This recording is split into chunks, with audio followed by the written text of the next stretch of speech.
House Speaker McCarthy saying he had a good conversation with Biden on the debt ceiling today. Here now, Congresswoman Elise, House Republican Conference Chair. Elise, good to see you. Welcome to week 2, day 3 of the bottom line. You're so lucky to be here with us, or I mean, we're lucky to have you with us, one or the other. The ego on this guy. Congresswoman? I'm excited to be here. Congratulations on your new show. Thank you. I don't know what took you so long to get here, but welcome here on week 2, day 3. Okay, Elise, talk to me about the debt ceiling negotiations. You're in leadership, right? You're part of this elite team in the House Republican Conference that kind of formulates strategy. What happened today, and how does this end? Well, first of all, Speaker McCarthy had an hour-long meeting with President Joe Biden, and this was a win. Remember, Sean, it wasn't that long ago where the White House said they were going to refuse to negotiate with House Republicans.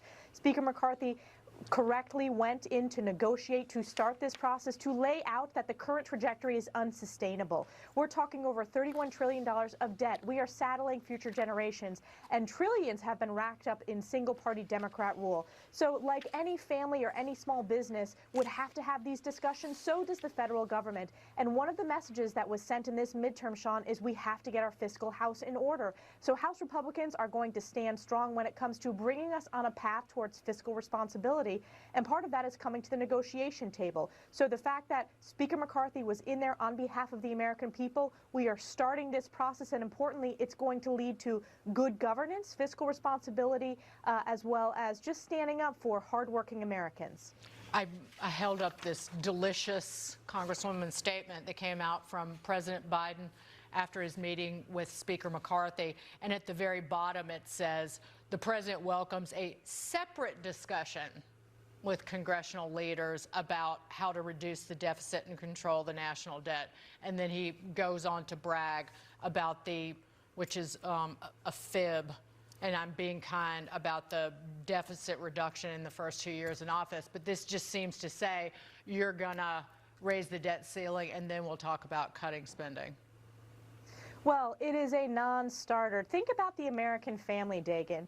If you're a parent and your child has access to a credit card and they go up to the limit, you have to owe that money as a parent, but you're not going to not have a tough conversation with your child. You're going to make sure that you have that conversation as a family, that you tighten your belts, and that you have fiscal responsibility. The American people, they deserve that as well. The American government has to have that conversation. So it is just tone deaf for this president, this White House, to think they're just going to stick their heads in the sand and that they're going to get a clean debt ceiling. That's not a non-starter.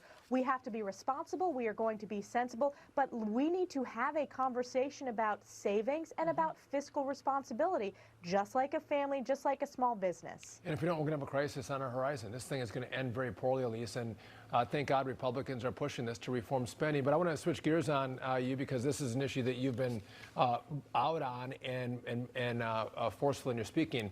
Because in the wake of the nation's infant formula crisis, Commissioner Robert Califf says the overhaul will not include the firing of any employees involved in the agency's delayed response. So where's the accountability, Elise? You have this crisis, no formula on the shelves, mothers like yourself concerned about can they feed their babies, but no one's held accountable? It's unacceptable, Sean, and I will tell you, it's 1 year ago this month that it was my letter regarding the baby formula shortage that started off this process towards fighting for accountability. And what has the Biden administration done? They've stuck their heads in the sand. We see this over and over again, and they also tried to pass the buck. In the case of the FDA slow-walked this process. They knew this was going to be a crisis, and they failed to address it. So the fact that there's going to be no accountability, that's unacceptable. Shameful. And I will tell you, while my son is no longer on formula, he's drinking whole milk proudly, and a lot of it. We need to make sure that we are addressing this legislatively, but the fact that the Biden administration is doing nothing is unacceptable. Meantime, House Republicans, yourself included, passing a bill to require federal workers to return to in-person offices. At the same time, across the aisle, they want to give federal workers an 8.7% raise after getting nearly a 5% raise last year. Congresswoman?